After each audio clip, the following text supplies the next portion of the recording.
Est-ce que vous voyez... Ah, ok, très bien, entendu. Euh, donc là, bon, je vous demande quelques instants. Ok, c'est bien celui-là.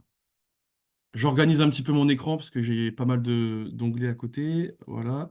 Donc là, c'est ça simplement pour rappeler un petit peu qui nous sommes. Hein. Et donc, vous pouvez vous constater qu'en haut, tout en haut, donc, on a un service, un pôle, donc JET dématérialisation et facture électronique. Donc, c'est un pôle logiciel que moi, je suis, que j'assure, que je gère. Et vous pouvez voir tous les autres existants. Hein. Donc, on fait vraiment beaucoup de services. On accompagne les entreprises, hein, qu'on soit entrepreneur ou grosse PME. Pour nous, il y a pas de petits clients. On accompagne vraiment tout le monde. Notre vocation, c'est vraiment d'accompagner avec des outils performants pour que le numérique soit non pas une contrainte, mais une opportunité pour vous d'améliorer votre activité, de gagner en performance, en productivité, de gagner du temps. C'est vraiment notre vocation. Voilà. Donc ça, cette plaquette, je pourrais vous la mettre à disposition à la fin de cette matinale. Et maintenant, nous allons passer donc au vif du sujet, la facture électronique. Alors, est-ce que vous avez, je vais faire un tour de table rapidement. Est-ce que vous avez une idée de ce que peut représenter ou de ce que peut être cette loi de finances 2026 relative à la facture électronique? Une idée? Pas du tout. D'accord. Alors en fait, si vous voulez, la facture électronique, elle prend sa source donc dans une ordonnance du journal officiel du 16 septembre 2021. Et si vous voulez, la facture électronique, elle concerne en fait uniquement les assujettis à la TVA. C'est-à-dire, quand je dis assujettis à la TVA, c'est toutes les entreprises qui collectent et déduisent leur TVA sur leurs achats et leurs ventes. Donc ça peut être éventuellement des associations, ça peut être des entreprises privées, type SARL, URL, SAS et j'en passe. Vraiment, la seule condition pour savoir si on est concerné ou pas par la facture électronique, c'est ce critère donc d'assujettissement à la TVA. Alors, cette loi, finalement, elle n'est pas nouvelle et elle n'arrive pas de façon inopinée, hein. Elle est la suite logique de mise en place d'il y a maintenant quelques années, notamment avec la plateforme Chorus. Je ne sais pas si la plateforme Chorus vous parle, mais si vous voulez, Chorus, c'est ni plus ni moins en fait qu'une plateforme où on va transiter, où on va échanger des factures électroniques entre professionnels et organismes gouvernementaux. Donc finalement, la facture électronique de demain va ressembler vraiment de façon très similaire à la plateforme Chorus Pro que l'on connaît aujourd'hui. Voilà. Il y a des gens qui utilisent Chorus ici parmi nous? Ok. À Donc, part personne. ouais, ok. Alors, donc pour faire simple, une facture électronique, c'est pas vraiment une facture dématérialisée. Hein, une facture dématérialisée, comme le disait Stéphanie, je crois de mémoire juste avant, elle nous disait que voilà, une facture électronique, est-ce que ça pourrait éventuellement être une facture qu'on numérise et qu'on envoie par mail? Je vous confirme que non, ce n'est pas ça une facture électronique. Là, quand on parle d'une facture qu'on envoie par mail, on parle plutôt d'une facture voilà, dématérialisée. Qui est souvent sous format PDF et qu'on envoie et qu'on adresse par mail. Alors, il faut savoir que demain, cette pratique d'envoyer des factures par email, elle ne sera plus, entre guillemets, conforme à la loi, puisque le mode d'envoi de la facture électronique ou de vos factures se feront en fait depuis des plateformes, exactement comme Chorus, en fait, hein, comme pour avec le public, sauf que là, ce sera du privé. Donc, demain, vous aurez la possibilité d'envoyer des factures au format électronique. Donc, soit depuis le portail public de facturation, qui est un petit peu le portail de l'État, ou alors depuis des plateformes de dématérialisation partenaires qui seront des plateformes privées, donc maintenues et éditées par des acteurs privés comme par exemple le groupe La Poste ou d'autres acteurs du numérique actuels. Alors, quels sont les enjeux de la facturation électronique? Si vous voulez, lorsque la facture électronique sera en vigueur, l'idée, ça va être en fait, on va vous imposer, entre guillemets, un choix à opérer et donc une opportunité de revoir la stratégie de votre organisation sur, sur ces différents enjeux. Tout d'abord, la facture électronique, c'est quand même un moyen de pouvoir réduire ses coûts, hein. Vous n'avez plus besoin d'imprimer la facture, de l'envoyer. Vous n'avez plus besoin de l'imprimer, vous n'avez plus besoin comment dire, de la saisir, etc. Enfin, il y a plein de. Je ferai un petit focus là-dessus plus tard. Mais pour être, voilà, pour être synthétique, la facture électronique, c'est quand même un enjeu au niveau économique parce que ça va vous permettre de réduire vos coûts. De surcroît, la facture électronique va permettre aussi à l'État d'avoir un visuel, d'avoir comment dirais-je, oui, un aperçu de votre activité en fait au travers des factures que vous allez envoyer et va vous permettre de pouvoir présaisir votre déclaration de TVA chaque mois, puisque lorsque vous envoyez vos factures électroniques depuis la plateforme, la TVA étant indiquée dessus, l'État est au courant que pour la vente d'un certain produit, vous avez collecté un certain montant de TVA. Et inversement pour les achats, lorsque votre fournisseur vous adresse une facture au format électronique, l'État est au courant qu'un certain montant de TVA déductible vous a été accordé. Donc voilà, vraiment, ça va vraiment vous permettre de gagner en temps sur la gestion administrative, en tout cas de votre organisation, notamment au niveau de la précision de la déclaration de TVA qui se fera systématiquement. Le but étant aussi également de fluidifier les échanges.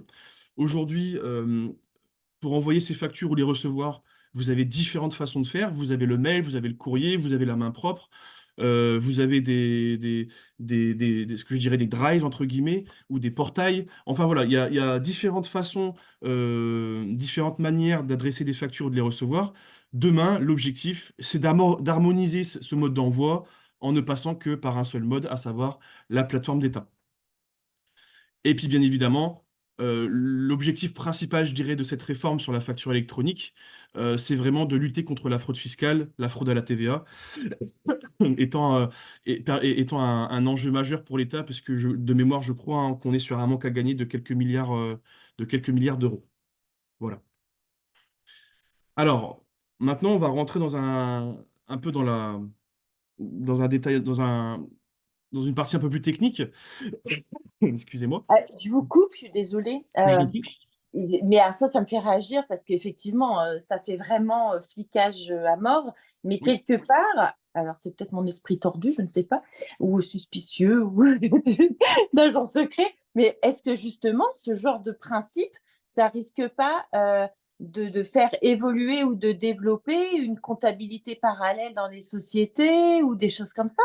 Enfin, quelque part, j'imagine bien qu'il y en a qui doivent être contre ça et qui risquent de faire quelques arrangements derrière. Enfin, j'en sais rien, mais je sais pas, ça m'interpelle en tout cas. Bah, Parce que écoutez, ça fait en tout cas, vraiment. si. Enfin, vous étranglez pas non plus, hein. Excusez-moi, non mais Tu t'as c'est. étouffé là, Je Stéphanie. préfère vous prévenir, je suis malade, donc vous allez m'entendre souvent tousser. Je vous Non, mais c'est pas préviens grave. d'avance. Alors, pour répondre à votre question, si vous voulez, la facture électronique ne concerne que les opérations, j'en parle juste après, ne concerne que les opérations entre professionnels. Donc demain, si par exemple un professionnel a envie voilà, de ne pas déclarer certaines activités, par exemple avec des particuliers ou des entreprises étrangères, il pourra très bien le faire si vous voulez. Mm. Euh, Là, vraiment, moi, je reste focus sur cette facture électronique qui ne concerne que les échanges en B2B, donc de professionnel à professionnel. D'accord. Euh, Ah, c'est que du B2B. D'accord. Exactement. Alors, B2B alors, je vais éclaircir ça après, mais Ouais. pour être simple, B2B pour la facture électronique, effectivement. Voilà, ça ne D'accord, concerne que ok. les opérations entre professionnels. Mm. Donc, est-ce que j'ai répondu un peu à votre question ou pas? Tu l'as perdu là. Ah, d'accord. Non, je recommence peut-être. Est-ce que j'ai répondu à votre question ou pas, Stéphanie? Peut-être qu'elle a le micro désactivé. Ouais, Ah non, oui, excusez-moi, j'avais touché le micro. je vous en prie. Oui, déjà, oui, je ne savais pas que c'était que du B2B. Donc déjà, ça, c'est une chose. Mais par répondre à ma question, oui et non, en fait, vous n'êtes pas devant et vous ne pouvez pas savoir. Mais c'est vrai que, enfin, moi, quelque part, je trouve que Enfin, moi, en tant qu'État, ça me ferait plus peur qu'autre chose parce que je trouve que ça incite plus quelque part, parce que les gens se sentent moins libres, en fait. Donc, je Alors, sais pas, moi, c'est bizarre comme réflexion de la part d'un État libéral, etc. Ça me fait vraiment bizarre, quoi. Alors, par rapport à mon expérience à moi, personnelle, où j'ai vécu dans un pays communiste, hein, à un hein. moment donné, bon, j'étais petite, certes, mais et ben, j'ai l'impression de retomber là-dedans, quoi. Et franchement, ça fait flipper, vraiment. Bah, si vous voulez, c'est vrai qu'il y a beaucoup il y a beaucoup de gens qui s'indignent face à cette réforme, puisque, comme vous le dites, à juste titre, l'État va avoir un regard beaucoup plus approfondi et va vraiment rentrer un petit peu dans l'intimité des entreprises parce qu'elle va pouvoir avoir un visuel sur toutes les factures qui vont transiter sur la plateforme. Donc effectivement, là-dessus, euh, on pourrait penser un petit peu à l'État gendarme un petit peu. Bah, c'est pas, on y pense un peu, on y pense beaucoup quand même, mais moi, Effectivement, je trouve que ça veut dire qu'on n'a pas confiance en ces entreprises, on n'a pas confiance en ces bah, citoyens, tout ça, si et vous ça fait voulez, bizarre, quoi. Enfin, moi, cette, ça me fait bizarre. cette réforme, elle émane. Alors moi, je représente pas l'État, bien sûr, hein, Non, mais non, si vous voulez, j'entends bien, hein. cette réforme, elle émane d'une problématique constatée, à savoir la fraude à la TVA, qui représente Ouais. quelques milliards d'euros de manque à gagner pour l'État chaque année. Donc j'imagine qu'ils ont voulu mettre en place cette réforme pour essayer justement de récupérer une partie de ce manque à gagner. Oui, Euh, certainement. voilà. Après, moi, je suis pas assez calée pour savoir ce que c'est qu'une fraude à la TVA et comment on peut frauder à la TVA. Enfin, voilà. Bon, ça, c'est pas mon truc non plus, mais peut-être qu'effectivement, il y a eu une réflexion. Enfin, j'espère quand même, mais c'est vrai que c'est. Enfin, moi, je trouve ça impressionnant de privation de liberté et de manque de confiance, quoi, envers les personnes qui travaillent. Enfin, voilà, quoi. Et quelque part, alors peut-être que c'est pas vrai, mais j'ai l'impression qu'on va faire d'une généralité, un cas d'une généralité, c'est-à-dire peut-être que pour 2-3% qui fraudent, bah, c'est tout le monde qui pâtit, en fait, quelque part. Enfin, j'ai l'impression de ça. Alors Après, peut-être que les 2% qui fraudent sont les plus gros et qui rapportent bien plus. C'est possible aussi, ça, j'en sais rien. Mais bon, voilà, ça, c'était un petit aparté un peu perso, Effectivement, mais vous avez raison là-dessus. C'est vrai que ça peut paraître un petit peu inquiétant de voir que l'État va immiscer un petit peu son nez dans les affaires des entreprises. Après, voilà, c'est vraiment uniquement au niveau de la facturation. Je veux dire, la façon dont vous décidez sur les décisions que vous prenez, sur la manière dont vous gérez, l'État n'a pas de regard dessus. On parle vraiment de fiscalité là-dessus. oui, Euh, oui. voilà, Mm. je veux dire, l'intérêt aussi de cette réforme, c'est aussi de pouvoir simplifier les démarches administratives entre l'organisation professionnelle, l'entreprise et l'État. Mm. C'est-à-dire que Ah, demain, alors là, la simplification, ça, je suis pour, hein, à voilà, 100%. Là, là-dessus, voilà, moi, je suis anciennement de la comptabilité. Lorsque je déclarais la TVA de chaque mois, c'était un travail un petit peu fastidieux. Demain, l'État va vous proposer en fait un formulaire de déclaration de TVA présaisi par rapport aux opérations et aux factures que vous aurez reçues et envoyées. Et en fait, ce travail de déclaration auprès de l'administration fiscale de votre TVA chaque mois ou chaque trimestre selon votre régime de TVA, eh ben, il est simplifié, donc vous gagnez du temps. ouais, Donc ouais, d'accord. il y a quand même aussi un intérêt, je pense, pour les entreprises sur la partie administrative qui représente quand même un certain gain de productivité, un gain de temps assez significatif, je pense. D'accord. Très bien. OK. Bah, vu comme ça, c'est déjà plus positif, quoi. Que tout Voilà, à l'heure. D'accord. Merci beaucoup. je vous en Merci. prie. Donc, si vous voulez, la facture électronique par rapport à une facture dématérialisée qu'on peut retrouver au format PDF lorsqu'on l'envoie par mail, par exemple, la différence, c'est que finalement, la facture électronique, elle respecte en fait un format structuré et si vous voulez, faut la représenter comme un flux de données en fait. Vraiment, c'est des flux de données qui sont envoyés en fait d'une plateforme à une autre. C'est vraiment, alors quand je dis un flux de données, ça peut être par exemple un numéro de SIRET, un montant de TVA, un numéro de TVA intracommunautaire, un montant de TTC, une échéance, une date d'échéance, une date de facture, un numéro de facture. En fait, c'est des données qui transitent. Voilà ce que c'est grossièrement la facture électronique. C'est un amas de flux de données que vous envoyez, tout simplement. Le PDF étant simplement la partie visible de cette facture électronique. Je vais vous expliquer après comment elle se structure.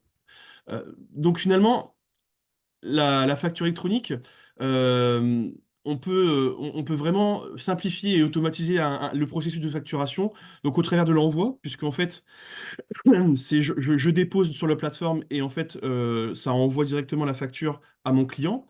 Ça sécurise vos documents. Vous avez un meilleur suivi des paiements. Et puis, vous avez un archivage et un classement automatique de vos factures qui se fait depuis la plateforme.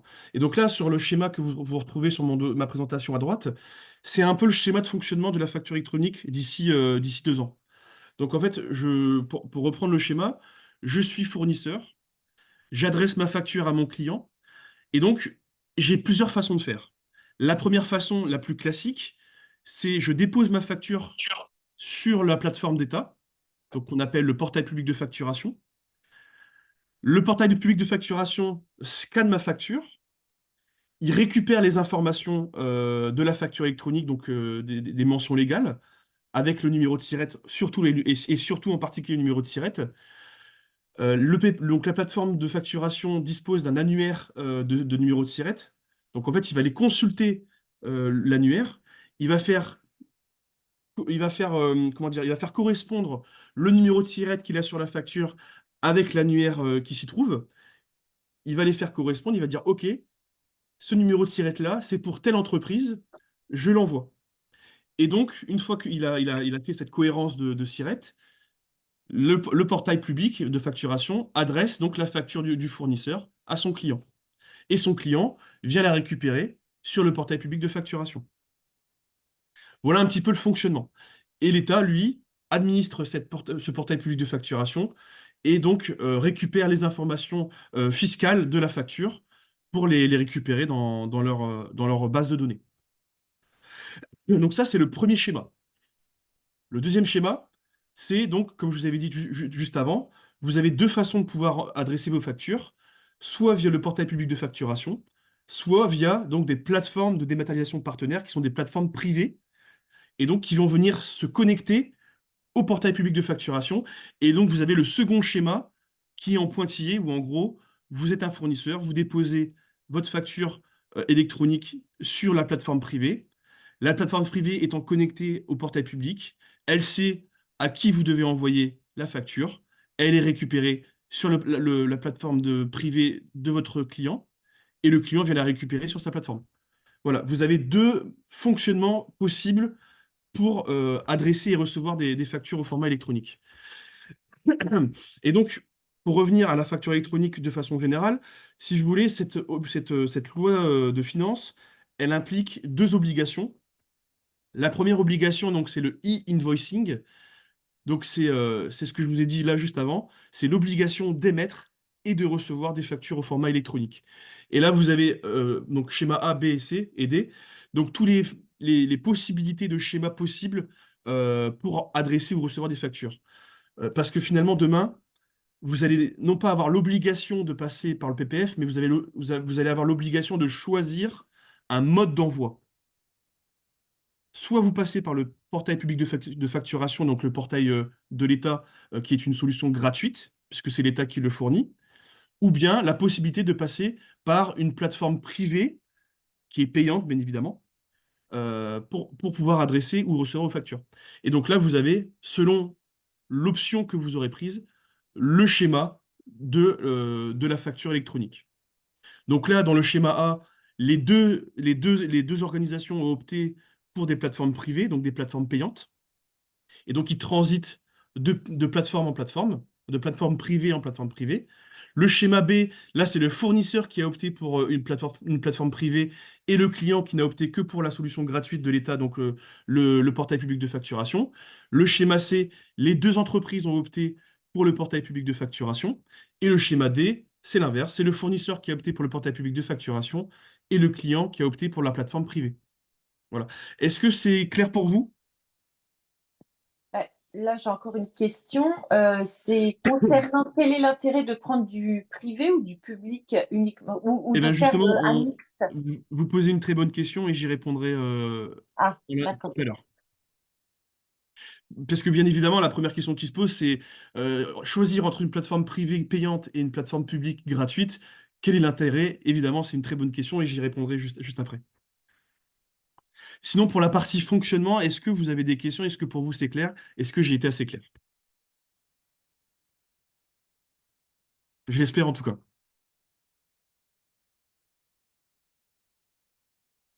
Bon, visiblement, ça a l'air d'être clair. Donc ça, c'était la première obligation. Hein, je le répète encore une fois. E-invoicing, première obligation, obligation de recevoir et d'émettre des factures au format électronique.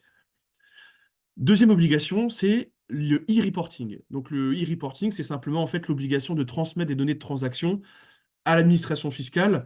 Alors, cette obligation ne concerne donc que les transactions qui ne sont pas B2B. Parce que pour le B2B, c'est la facture électronique. Donc, il n'y a pas il y a pas d'autre obligation que de les envoyer depuis la plateforme, puisque derrière, l'État récupère automatiquement les données de facturation, la TVA, etc. Donc, il n'y a pas d'obligation de reporting pour les opérations B2B. En revanche, si demain vous êtes amené à faire des opérations en B2C, par exemple, ou en B2J, bon, B2J, le problème est résolu puisque c'est Chorus, mais si vous avez demain, vous êtes dans la situation où vous vendez à des particuliers ou à des entreprises étrangères ou à des entreprises qui ne sont pas soumis, qui ne sont pas assujetties à la TVA, là, vous n'aurez pas l'obligation d'envoyer sous format électronique, mais vous aurez l'obligation de reporter ces opérations à l'administration fiscale. Et donc là, vous avez la liste des opérations concernées par cette obligation de reporting. Donc les transactions d'entreprises françaises à entreprises étrangères, les transactions relatives aux prestations de services pour lesquelles la TVA est due à l'encaissement, et les transactions en B2C, ou celles avec les organisations qui ne sont pas soumises à la TVA. Voilà. Lorsque vous êtes auto-entrepreneur et que vous n'êtes pas soumis à la TVA, vous êtes en franchise de TVA, vous n'êtes donc pas soumis à la facture électronique, mais par contre, vous avez quand même une obligation de reporter à l'administration fiscale ces opérations. Voilà. Donc, bien évidemment, on va parler d'échéance de déploiement. Donc là, vous avez devant vous la chronologie de déploiement initialement prévue par l'État en 2021. Donc on prévoyait en 2024 une obligation en réception uniquement pour toutes les entreprises et en réception, pardon, et en émission pour les grandes entreprises, donc les grandes entreprises, les structures de plus de 5000 salariés. Donc 2024, c'est d'ici quelques mois. Mais ça a changé. 2025, donc là, on est en obligation d'émission pour les entreprises de taille intermédiaire, entre 250 et 5000 salariés, et les TPE-PME et les micro-entreprises pour 2026. Donc ça, c'était un schéma de déploiement avant juillet 2023, c'était celui qui était connu. Et depuis, ça a changé, puisque maintenant, donc depuis octobre 2023, les choses ont changé. On a reporté les échéances de déploiement de la facture électronique, et on passe maintenant donc à 2026 pour les ETI et les grandes entreprises, donc en émission. Par contre, en réception, toutes les entreprises sont concernées en réception dès 2026. Les émissions sont pour les ETI et les grandes entreprises ont 250 à 5000 salariés pour 2026, et pour 2027, obligation d'émission pour les TPE-PME et micro-entreprises. Donc, pour résumer, à partir de 2026, tout professionnel devra être en mesure de pouvoir recevoir des factures au format électronique et en 2027, devra être en mesure de pouvoir les envoyer. Donc là, on recule finalement, on recule d'une année le calendrier de la facture électronique. Ce qui laisse un peu plus de... Alors, pour quelles raisons il y a eu ce report? Finalement, l'État s'est rendu compte que les entreprises n'étaient pas encore préparées totalement à cette réforme. Hein, ça prend un peu de temps. Les phases pilotes étant longues, les tests étant pas forcément très concluants sur quel format de facture utiliser, quelle modalité, quelle entreprise sélectionner. Voilà. Il y a eu plusieurs éléments qui ont fait pencher la balance pour reporter cette loi à 2026 et 2027 pour les TPE-PME. Voilà. Maintenant, je vais vous montrer un petit peu les schémas un petit peu classiques de la facture, donc comme on peut la connaître aujourd'hui, excusez-moi, et la facture comme on va pouvoir la connaître d'ici 2027, donc pour la facture électronique. Donc initialement, le schéma en bleu, c'est le schéma un petit peu traditionnel, hein. Donc initialement, je prépare ma facture sur Excel ou sur mon logiciel de gestion. je l'imprime, je la stocke en un exemplaire dans mon classeur, je la mets sous pli, je la franchis et je l'adresse à mon client. Ou bien je l'envoie par mail. Et par la suite, j'opère des relances manuelles en cas de retard. Voilà. Selon mes conditions générales de paiement, si c'est à 60 jours, 45 jours, au-delà de ces dates-là, j'établis des relances. Donc voilà un petit peu le schéma classique, je dirais, de facturation. Demain, lorsque vous serez conforme à la facture électronique, en fait, vous allez préparer votre facture électronique sur un logiciel dédié. Vous avez, sans passer par l'impression, le logiciel va automatiquement envoyer la facture sur la plateforme privée ou la plateforme d'État. Là, la facture va être stockée sur un format électronique sur la plateforme que vous aurez choisi, donc soit la plateforme publique, soit la plateforme privée. Et vous allez pouvoir suivre le suivi de son statut en ligne. Facture acceptée, facture en cours de paiement, facture payée. Voilà. Le cycle de vie de la facture, vous allez pouvoir le suivre sur la plateforme. Et bien évidemment, des relances automatiques vont être lancées en cas de litige ou en cas de retard de paiement. Donc en fait, quand vous voyez ces différents cheminements, vous vous rendez compte que plus de papier, automatisation et gain de temps sur la gestion des paiements. Donc en fait, la facture électronique vraiment va représenter pour vous, entreprise professionnelle, va représenter vraiment un intérêt sur la gestion administrative de votre organisation. Alors, prochaine question, finalement, mais alors dans ces cas-là, comment je peux générer une facture au format électronique? Alors, vous avez deux façons de faire.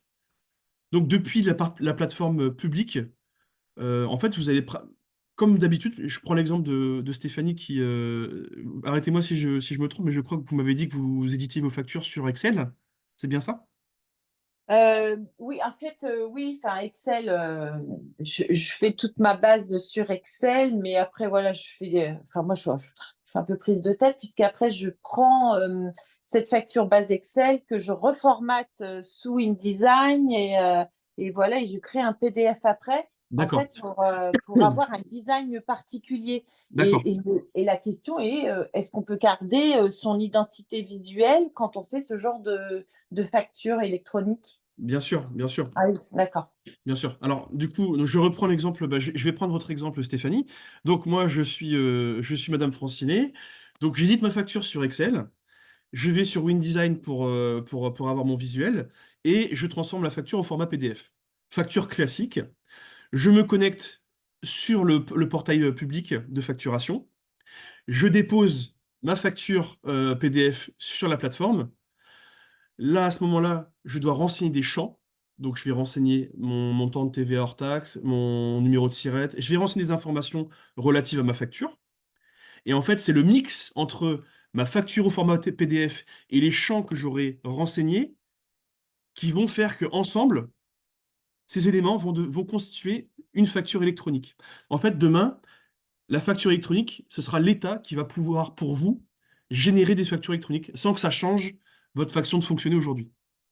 Ça, c'est la façon de travailler, c'est la façon de faire pour générer des factures au format électronique depuis la plateforme publique. Donc depuis la solution gratuite que l'État va vous mettre à disposition d'ici 2-3 ans. En bas, vous avez un autre schéma. Là, c'est un schéma où je décide de passer par des plateformes privées. En fait, j'ai mon logiciel de gestion, j'ai mon logiciel de gestion commerciale, donc devis facture, qui va me générer une facture au format électronique.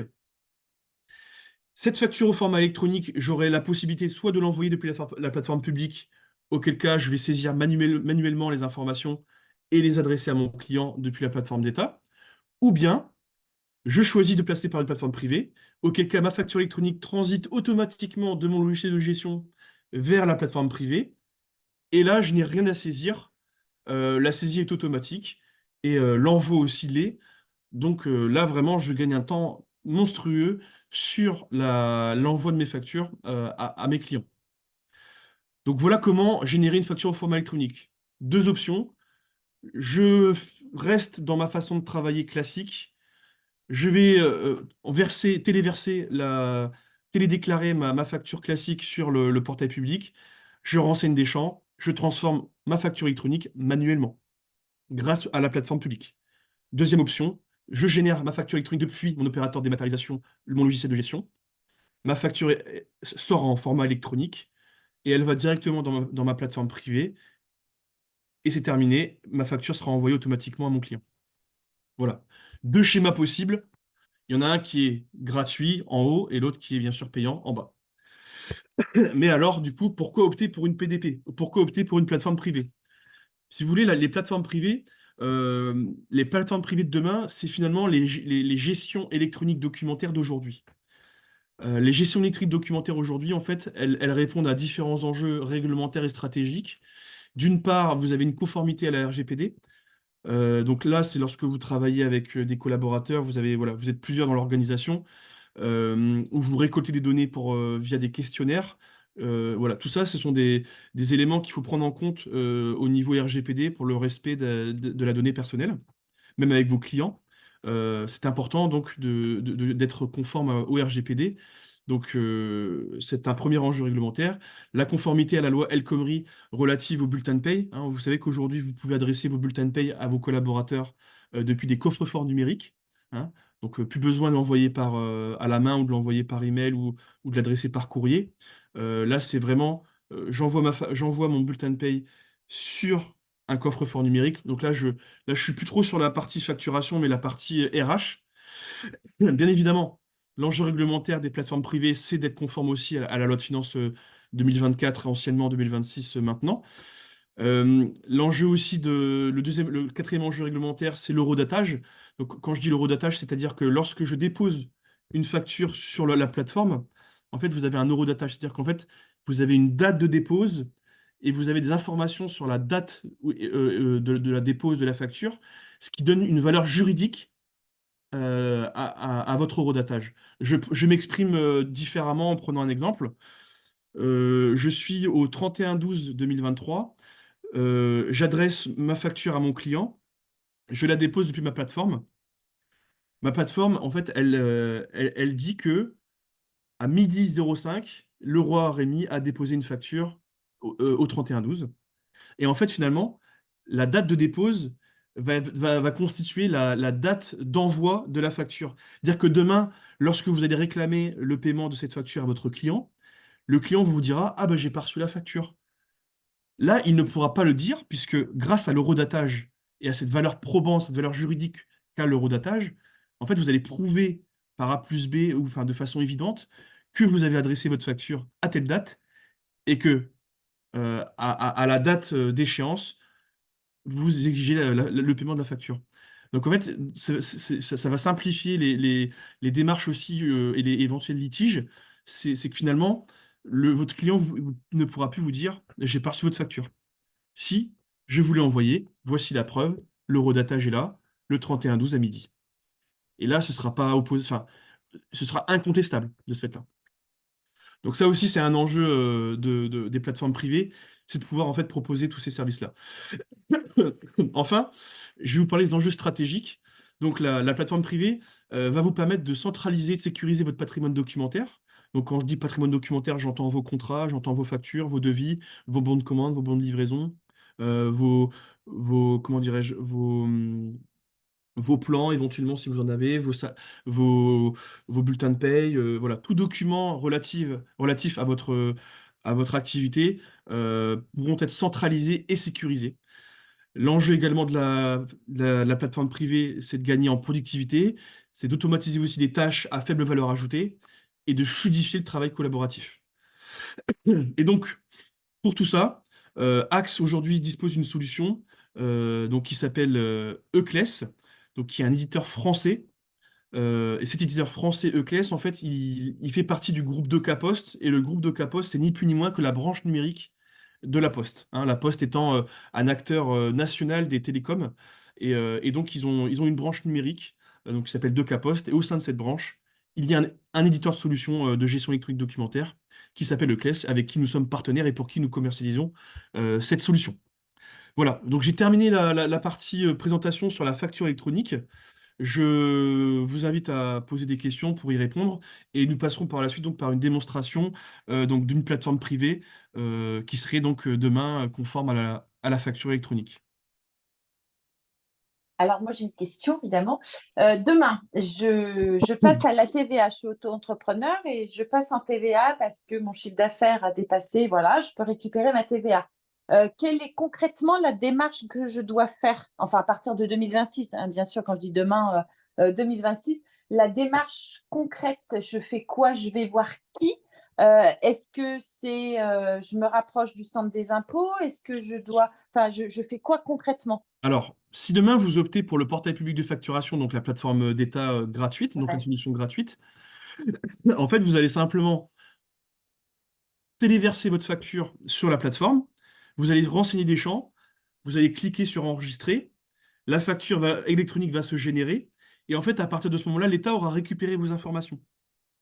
Donc en fait, vous Mais n'avez pas besoin de faire quoi que ce ouais. soit. Mais j'ai pas de démarche au préalable à faire en Non, disant aucune. attention, je vais. En Mais fait, du coup, et comment je la connais cette plateforme? en Est-ce fait, que c'est la seule démarche que vous ayez, que vous devez faire, ouais, c'est d'informer l'État sur quel mode de fonctionnement vous allez travailler. Est-ce que vous allez travailler avec le PPF, donc le portail public de ouais, facturation, le portail de l'État, la solution ou le gratuite, portail privé ou quoi. alors ou alors est-ce que vous allez travailler sur un portail privé? Là, c'est Mais vous qui opérez ce ouais, choix, et une fois que vous avez opéré ce choix, derrière, le reste est automatique. Puisque que ce soit la plateforme privée ou la plateforme publique, en fait, dans tous les cas, ce report d'informations que vous allez donner à l'État, il est automatique à partir du moment où vous déposez la facture sur la plateforme, que ce soit la mais là, plateforme il faudra publique. que je me connecte au niveau de mes impôts à la base, au tout début, tout début, tout début, pour engendrer justement cette première facture électronique. Alors, moi, j'avoue là que je ne pas savoir concrètement comment ça va se D'accord. passer à ce Ok. niveau-là, mais en tout cas, je sais D'accord. que dans son fonctionnement, en fait, là, vous allez simplement être face à, d'ici 2026-2027, vous D'accord. allez être face à deux choix, deux types de fonctionnement, la plateforme privée ou la plateforme d'État. Dans les deux cas, lorsque vous allez transiter vos factures sur ces deux plateformes, l'État va récupérer les informations automatiquement et donc va vous proposer en fin de mois une pré-saisie automatique de votre déclaration de TVA, par exemple. OK. Mais là, Ouais, on donc parle ça veut dire vraiment. que de toute façon, on sera mis au courant forcément quand les choses seront Tout à concrètes, fait, oui. je Tout pense. à Ouais, fait. Exactement. d'accord. Merci. Je vous en prie.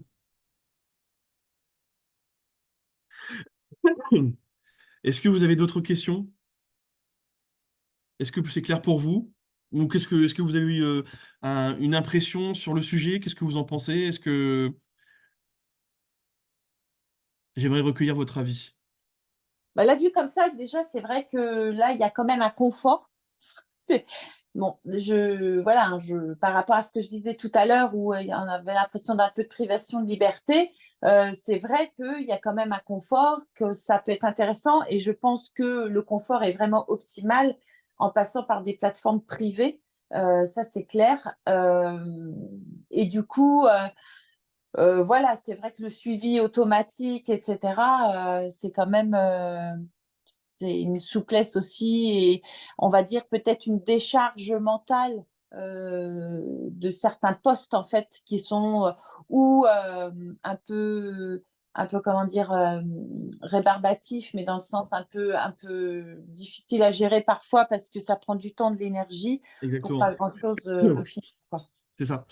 Là, Ouais, vraiment, c'est vraiment la simplification des démarches administratives. Ça n'a jamais été aussi simple. Et si vous voulez, là, aujourd'hui, la facture électronique, elle n'existe pas encore, elle n'est pas encore en place dans les plateformes privées. Mais il y a une chose oui, il y a une chose que j'ai oublié de vous dire qui est très importante. Les plateformes privées, elles vont être immatriculées par l'administration fiscale. À l'heure d'accord. actuelle, à l'heure actuelle, aucune plateforme privée n'est immatriculée à l'administration fiscale. Vous avez plein de candidats. Vous avez plein de plateformes privées qui ont candidaté pour être plateforme partenaire, mais actuellement, aucune ne l'est. La liste des plateformes privées, elle sera publiée d'ici 2024 par l'administration fiscale, mais pour l'instant, il n'y en a aucune. Donc, si vous avez des discours de la part de concurrents qui vous disent, par exemple, enfin, d'entreprises qui vous disent que ils sont prêts à la facture électronique, ils ont une plateforme privée qui va se connecter directement au portail public, c'est une chose qui n'est pas encore faite. Voilà, D'accord, c'est pas encore d'actualité. Là, je vous parle de futur, mais même si ce futur-là, pour l'instant, il est inexistant. d'accord, ok. Par contre, là, ce que je vais faire, c'est que je vais vous montrer un petit peu ce que c'est aujourd'hui une plateforme privée. Donc nous, comme je vous ai dit, on travaille avec Euclès, hein, 2K Post, donc entre guillemets La Poste. Et donc c'est la solution du groupe La Poste que je vous montre là. Vous voyez mon écran? Oui, Mm. Alors, non, on voit pas. Là, on voit ta présentation. D'accord. Alors il va falloir que je change de présentation. Je vais changer, alors attendez. Je crois que Euh, tu dois switcher d'écran, non? oui, tout à fait, oui. Celui-là. Voilà. C'est bon. C'est bon, vous voyez? Ouais. Ok. Donc là, je suis sur une plateforme, la plateforme de la solution que je commercialise. Donc elle s'appelle iDoc Pro, hein, donc partenaire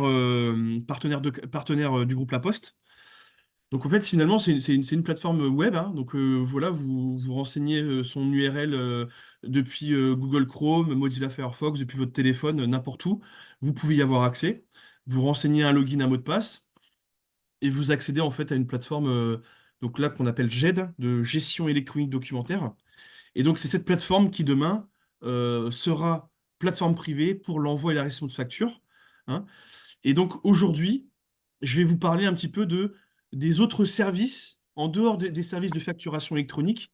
Je vais vous parler des autres services que peut proposer une plateforme privée par rapport à une plateforme publique, puisque la plateforme publique, c'est le service minimum, hein, entre guillemets, c'est l'envoi-réception de factures. Là, la plateforme privée, ça va aller un peu plus loin, forcément, elle est payante. Elle offre une gamme de services beaucoup plus élargie et beaucoup plus intéressante pour les professionnels.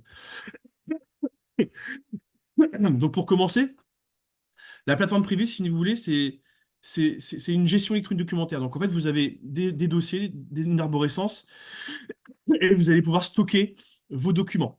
Vous voyez, vous avez un eurodatage de documents. Là, je sais qu'à 10 heures, le 10 octobre 2023 à 17h21, Rémi Leroy a déposé un document. Comme je vous avais dit tout à l'heure, si vous voulez, cette plateforme va vous permettre de générer des valeurs juridiques à vos documents, puisqu'ils vont être horodatés. Donc ça va vraiment aller loin dans je justifie qu'un document a été transmis à telle heure, telle date par qui. Là, on va vraiment loin dans la valeur juridique d'un document. Donc ça, c'est la première chose. Donc la gestion électronique documentaire va vous permettre d'archiver et de classer automatiquement des documents. Et quand je dis classer automatiquement des documents, c'est-à-dire par exemple, j'ai une facture d'un client, on va dire une facture EDF. Elle arrive sur ma plateforme, elle arrive sur la GED, et en fait, la GED identifie que c'est une facture, elle identifie également que c'est le fournisseur EDF, et donc finalement, elle va créer un dossier, sous-dossier, comptabilité, fournisseur, EDF, et elle va aller la ranger à cet endroit-là. C'est-à-dire qu'en fait, demain, vous n'aurez pas besoin de gérer une arborescence de documents. L'arborescence, elle va être générée toute seule. C'est du paramétrage, et donc ça va vraiment vous permettre de gagner un temps fou sur la gestion de vos dossiers. Et je vais vous montrer quelque chose. Donc là, on parle de facture fournisseur. Donc la facture fournisseur, finalement, aujourd'hui, lorsque vous la gérez, en fait, vous la récupérez, vous saisissez la comptabilité de cette facture-là, et après vous l'archivez.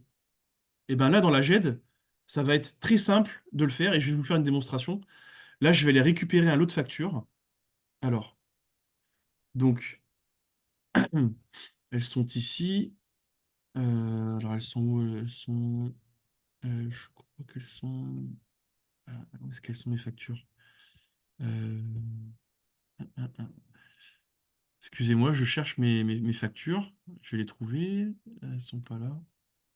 Ah, elles sont là. Voilà. Donc là, j'ai un lot de factures fournisseurs et je vais les ranger ici. Voilà. Donc vous voyez, je peux déposer des documents très facilement dans la solution. Là, j'ai fait un glisser-déposer. C'est-à-dire que j'ai pris un lot de documents qui sont sur mon ordinateur et je les ai déposés ici. Vous voyez, mes factures, elles sont arrivées. Donc mes factures, elles sont arrivées, elles sont ossérisées, scannées. Donc quand je dis ossérisées, scannées, c'est vrai que ça peut apparaître comme un nom un peu barbare, mais en réalité c'est très simple. En fait, ossérisé, ça veut dire tous les caractères dans le document sont scannés, ils sont reconnus. Je prends un exemple pour cette facture-là. Je prends un exemple, mais voilà, le caractère facture, le numéro facture, le, le, le, le- le nom du client, l'adresse, le numéro de téléphone, tout ça, ça a été reconnu par la GED, par la gestion électronique documentaire. Tous ces caractères-là ont été reconnus. Et en fait, l'intérêt de ce scan va permettre en fait une précision comptable de la facture. Alors, je m'explique. Là, vous voyez mes documents, ils ont disparu. En fait, ils n'ont pas disparu. Ils sont allés dans la comptabilité, rubrique fournisseur, par nom de fournisseur, j'ai ma facture. Hmm. Vous voyez, et vous pouvez constater en fait que là, j'ai ressorti tous les éléments relatifs à la facturation de ma facture. Hein, vous avez un montant TTC, un montant hors taxe, un montant de TVA, un numéro de facture, une date d'échéance. Et en fait, ça, la GED l'a fait automatiquement sans que vous ayez quoi que ce soit à faire. Et là, je vais vous montrer quelque chose de très fort, c'est que finalement, vous avez donc, comme je vous ai dit juste avant, une précision automatique des factures. Et donc là, vous êtes dans Documents à exporter. Et là, vous allez retrouver toutes les factures que vous avez déposées et qui ont été précisées automatiquement. Là, vous pouvez constater en fait que vous avez un journal des opérations de vos factures, avec un débit, un crédit, un montant de TVA, un montant hors taxe, un montant TTC, un 401, un code TVA, un compte de charge. Donc, en fait, toutes les factures qui vont transiter dans la GED vont être présaisies automatiquement, Hmm. sans avoir besoin en fait de saisir la facture à la main, ligne à ligne. Excusez-moi. Et donc ça, ce fichier, comment dire, ce journal d'écriture, en fait, je le transfère dans mon logiciel de comptabilité automatiquement. Et c'est la seule chose que j'ai à faire, finalement, c'est un export et un import vers ma comptabilité, et je n'ai plus besoin de saisir les factures. Demain, je vais contrôler mes montants, contrôler mes factures avec peut-être un bon de réception, un bon de livraison, un bon de commande, mais je n'aurai plus besoin de saisir mes factures. Voilà ce que ça veut dire aussi la précision des factures sur la GED. C'est vraiment aussi un gain de temps sur la partie comptabilité. Et au-delà de ça, donc, comme je l'ai dit, archivage, classement automatique des factures ou des documents d'une façon générale, préciser des factures fournisseurs. La JET va aller aussi au-delà de ça. Elle va aussi pouvoir vous permettre de rechercher aussi des documents. Aujourd'hui, lorsque mon patrimoine documentaire, très souvent, il est papier, c'est-à-dire que j'ai imprimé toutes mes factures du mois, je les ai rangées dans un classeur et je les ai mises dans une armoire. Et demain, lorsque je vais vouloir aller chercher des factures, ben, je vais perdre un temps fou à retrouver mes factures, puisque ne sachant pas de quel mot il s'agit, de quel fournisseur ou de quelle facture il s'agit, ben, je vais perdre un petit peu de temps à retrouver ma facture. Alors que là, depuis la GED, comme il y a eu un scan de facture, je vais prendre un exemple. Je vais prendre cette facture-là. Imaginons que je cherche un numéro de facture, donc le 320 08 08 116. Et ben en fait, ici en haut à droite, j'ai une barre de recherche un peu type Google, où en fait je vais renseigner une information clé de ma facture, et la GED va me ressortir en fait le document. Vous voyez, elle est ici. Voilà. J'ai retrouvé ma facture en quelques instants, en quelques clics. Voilà. C'est ça aussi l'intérêt de la GED, c'est de pouvoir aussi rechercher rapidement au sein de votre patrimoine documentaire des documents, des informations pour un suivi de facturation, un suivi client, un suivi de contrat, ou je ne sais quoi. Autre avantage de la GED, c'est, excusez-moi, la gestion de vos contrats. Demain, vous avez des contrats avec vos fournisseurs et vous ne souhaitez pas partir en tacite reconduction non désirée. En fait, vous intégrez vos contrats dans la GED et en fait, la GED vous rappelle à échéance de 60 jours, 30 jours et quelques jours avant. En fait, la GED vous informe par mail ou par notification que votre contrat arrive bientôt à échéance, ce qui vous évite en fait de partir en tacite reconduction non désirée et surtout d'avoir un suivi sur vos contrats, clients comme fournisseurs, hein, les deux fonctionnent. Vous avez la possibilité donc de suivre vos contrats fournisseurs et clients depuis la GED. Ça vous permet de pouvoir le gérer automatiquement puisque la GED vous informe d'une fin de contrat proche d'un client ou d'un fournisseur, ce qui vous permet par la suite d'opérer des actions pour éventuellement, par exemple, renouveler avec votre client ou bien d'arrêter avec votre fournisseur. Enfin voilà, c'est un outil au niveau de la gestion des contrats qui est vraiment intéressant et simple à utiliser. Enfin, je vais terminer là-dessus. La GED, c'est aussi un outil pour la gestion RH, donc pour la gestion des collaborateurs, puisqu'en fait, très souvent dans le fonctionnement, en fait, vous recevez de la part de vos experts comptables, souvent parce que c'est les experts comptables souvent qui gèrent la paye, vous recevez de la part de votre expert comptable des bulletins de paye. Donc là, les bulletins de paye, je vais vous le montrer. Là, j'ai reçu un PDF de la part de mon expert comptable.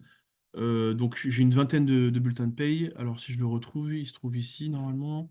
Bulletin de paye, il est là. Voilà.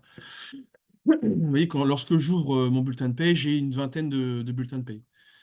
Donc souvent, en fait, je reçois ce document-là en PDF par mail. Et en fait, souvent, je l'imprime, je m'essouplis et j'envoie à mes collaborateurs le bulletin de paye. Là, dans la GED, ça va être totalement différent, puisqu'en réalité, alors, je vais simplement faire un glisser-déposer dans la rubrique RH de ma GED. Et en fait, là, la GED, ce qu'elle va faire, c'est qu'elle va opérer une découpe automatique du document. C'est-à-dire que pour chaque bulletin de paye, la GED va générer un document. Et chaque document généré va être attribué à un collaborateur. Et au préalable, bien évidemment, parce que j'aurai renseigné l'ensemble de mes collaborateurs dans cette liste-là, je vais associer chaque document découpé à mon collaborateur. Et une fois que la GED aura fait tout ça, elle le fait automatiquement sans que vous voyez quoi que ce soit. En fait, mon document se retrouve dans cette boîte d'envoi, ici. Vous voyez, aujourd'hui, nous sommes le 23 novembre. Donc, la GED a découpé un document, un bulletin de paye, et l'a associé à l'un de mes collaborateurs se trouvant dans cette liste ci-dessous. Voilà. Et une fois que c'est fait, en fait, finalement, je sélectionne et j'envoie. Et c'est terminé. Et j'ai envoyé mon bulletin de paye sur des coffres-forts numériques. Mes collaborateurs, eux, vont recevoir un mail comme quoi un nouveau document est arrivé dans leur espace personnel. C'est leur fiche de paye. Elle est archivée pendant plus de 50 ans. Ce qui permet vraiment de pas, voilà, d'avoir un archivage numérique et sécurisé des bulletins de paye. Le coffre-fort numérique, il est personnel aux collaborateurs. Ça évite de le garder en papier ou éventuellement de le perdre ou de ne plus savoir où est-ce qu'il a été rangé. Voilà. Donc, en bref, la GED, pour être synthétique, c'est c'est une armoire numérique sécurisée et intelligente. Sécurisée parce que cette GED, elle est hébergée par OVH et dans 3 data centers en France. Donc vous avez Gravelines, Roubaix et Strasbourg. Donc demain, vous avez Strasbourg qui crame, ce qui peut arriver. Vous aurez Gravelines et Roubaix qui prendront le relais. Donc voilà, votre patrimoine documentaire est sécurisé dans cette GED et la GED vous permet d'automatiser des tâches de façon intelligente pour vous faire gagner du temps sur la partie administrative. Donc demain, en plus d'envoyer, de recevoir vos factures depuis cette GED, vous allez pouvoir aussi réaliser toutes ces choses dont je vous ai parlé juste avant, donc les bulletins de paye, la précision des factures fournisseurs, l'archivage automatique, la recherche documentaire, et j'en passe. Là, j'ai essayé d'être très bref et très global sur la présentation. Je pourrais aller plus loin, mais voilà, je préfère rester sommaire pour cette matinée. Voilà, j'ai terminé ma présentation sur la gestion électrique documentaire et la facturation électronique, donc entre guillemets sur la dématérialisation. Je reste ouvert à toutes vos questions. Merci beaucoup, Rémi, Mm. c'est très complet. C'est Merci. impressionnant. Ouais, c'était vraiment bien. Et par contre, question là, puisque vous disiez que les factures, etc., n'avaient plus besoin de les saisir, elles seraient automatiquement Oui, mises dans notre comptabilité d'entreprise. Oui. Est-ce que du coup, ça sera compatible avec tous les logiciels compta ou seulement avec certains ou comment Alors ça se vous avez, passera? vous avez des facilités. Alors nous, on a des facilités avec EBP. EBP, c'est une solution de gestion française, hein, avec Sage aussi, avec Quadratus et Cegid. Donc ça, ce sont les 4 éditeurs avec lesquels on a des facilités de pouvoir interfacer la précision comptable dans les logiciels de comptabilité. Maintenant, si c'est pas ces 4-là, c'est pas grave. on peut s'adapter et par contre l'import il sera manuel. C'est-à-dire qu'en fait on va exporter un fichier Excel qu'on va importer dans le logiciel de comptabilité. C'est quelque chose que vous ferez une fois par mois ou une fois par semaine par exemple pour enregistrer vos factures. Mais dans tous les D'accord, cas, on s'adapte. Donc là-dessus, d'accord. il y a vraiment une interopérabilité entre la GED et votre logiciel de comptabilité. Ça, on a sur le lien. Ouais, là, c'est top, hein. Là, franchement, c'est bien. Merci. Voilà. J'ai oublié de le dire, mais sur cette GED, vous pouvez aussi faire de la signature électronique, par exemple. C'est-à-dire que vous pouvez signer électroniquement des devis ou des contrats à vos partenaires ou à vos clients. Cette signature électronique, elle est RGS une étoile. Elle a une valeur probante devant une juridiction, bien plus qu'une signature manuscrite. Puisque la signature manuscrite, on pourrait très bien penser que c'est quelqu'un d'autre qui l'a, à la place du vrai signataire qui l'a signé. On ne sait pas qui, on ne sait pas quand.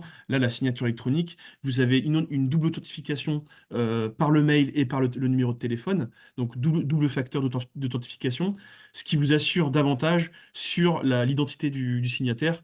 Et en plus de ça, vous savez quand est-ce qu'il l'a fait, avec quelle adresse IP. Enfin bref, vous avez tout plein d'éléments qui rendent finalement la signature électronique bien plus valable juridiquement parlant qu'une signature classique.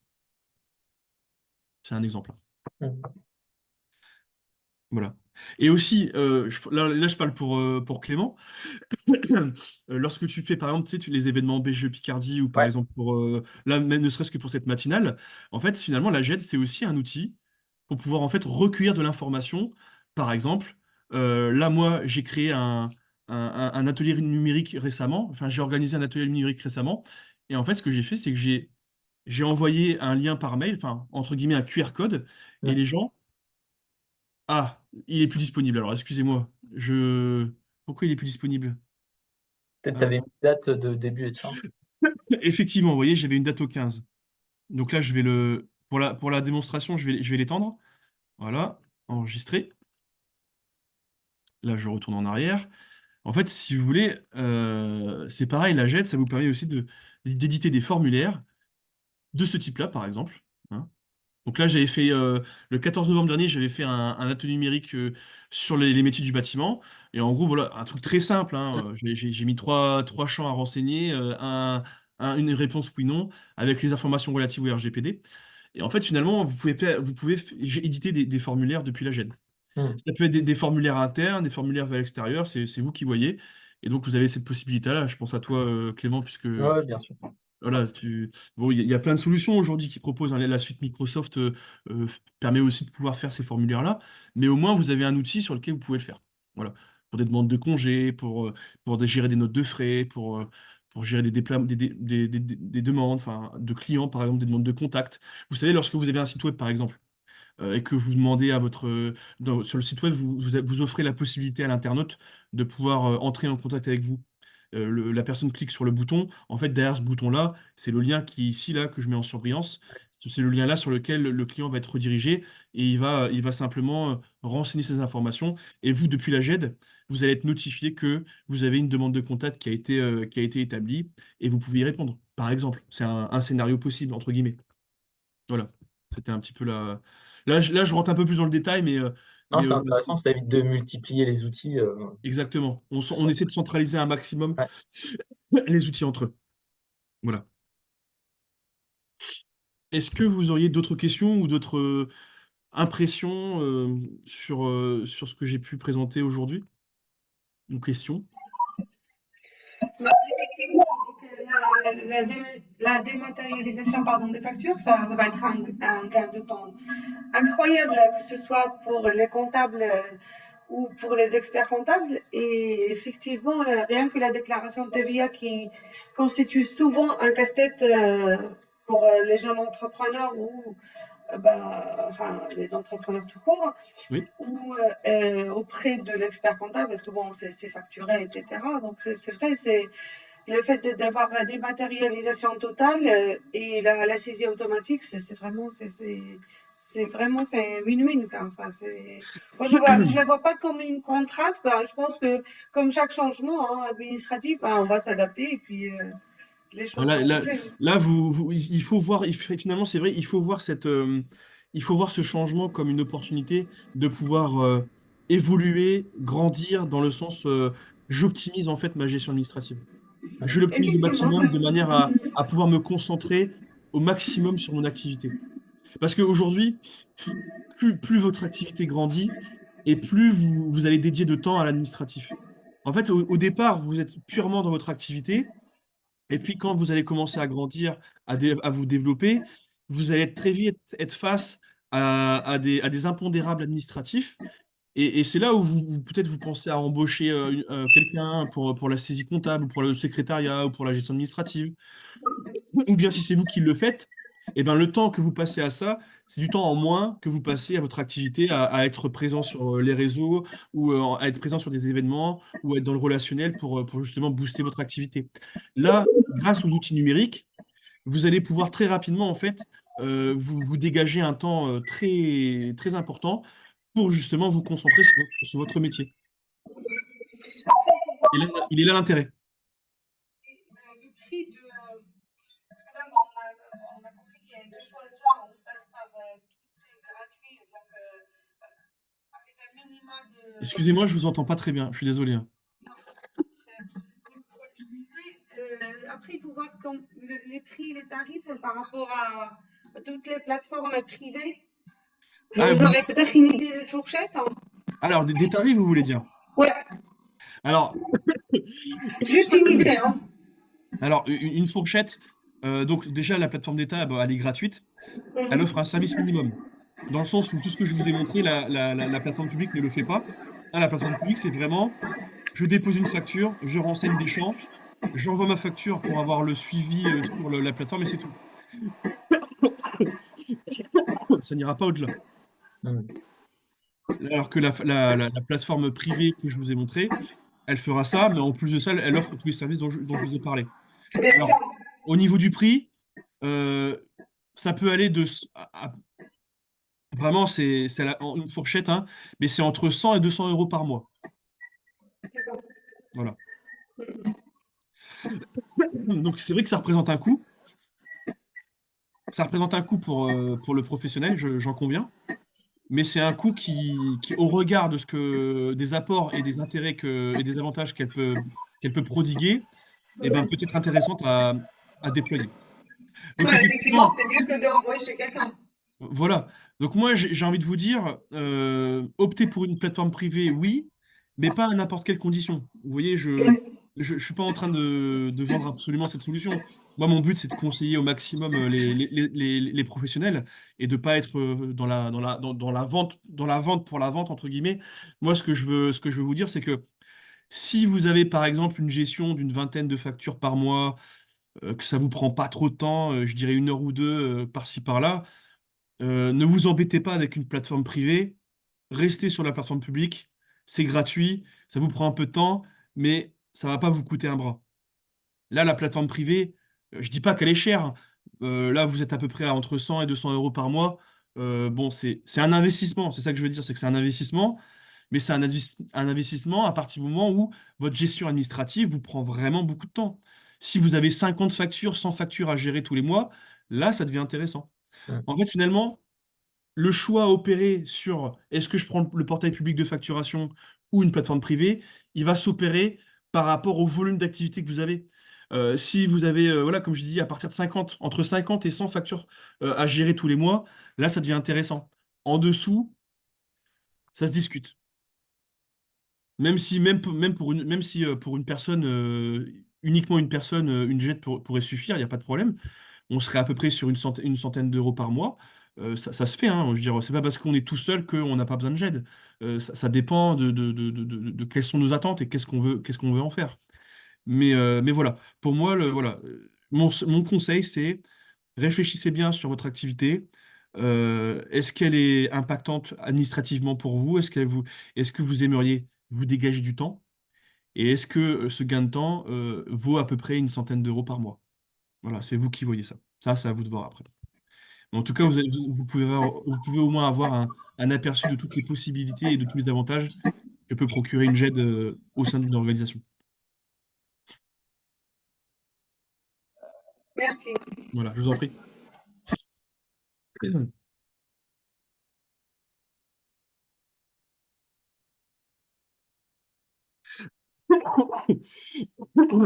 Excusez-moi. Voilà. Vous avez d'autres questions peut-être? Non, c'était très clair, c'était très intéressant, non, vraiment top. Super. Très bien. Bon, je vous remercie. Non, pour moi non plus. En fait, je pense que je suis pas trop concernée. Ben, vous, madame, Luciane, c'est bien ça? Ah ouais. Vous êtes sophrologue, donc vous allez probablement beaucoup travailler avec des particuliers, j'imagine? Oui, c'est ça, ouais. Donc vous aurez une obligation de reporting principalement, c'est-à-dire que les factures que vous allez adresser à vos clients en particulier, vous allez les reporter à raison, je crois que c'est tous les 3 mois, vous serez pas assujetti à la TVA, du coup, vous. Non, non, non. Donc vous, ce sera du reporting trimestriel, je crois, auprès de l'administration fiscale, donc c'est pas, ça n'implique pas beaucoup de contraintes pour vous en tout cas. Non, parce que jusqu'à maintenant, ça me prend une matinée par mois, j'ai envie de dire, pour toute ma facturation. Donc, Donc je pense que cette réforme-là va pas changer va pas non. changer grand-chose pour vous. Bon, c'était intéressant, hein. C'est sûr que si on se développe et qu'on a beaucoup de choses à rentrer, c'est plus facile. Mm. Pour moi, pour le coup, ça va pas m'aider, quoi. Ça va. Bon. Désolée. Bah, il n'y a pas de problème, au moins, Merci pour la présentation. je vous en prie, au moins je donne de l'information, c'est Ouais, l'objectif de ma présence ici, hein. C'est de Ça donner de clarifie l'information. certaines choses aussi. ouais. Éclaircir certains points d'ombre, effectivement. Mm. Très bien. Bah, merci beaucoup, Rémi. Je vais arrêter Merci en l'enregistrement. tout cas.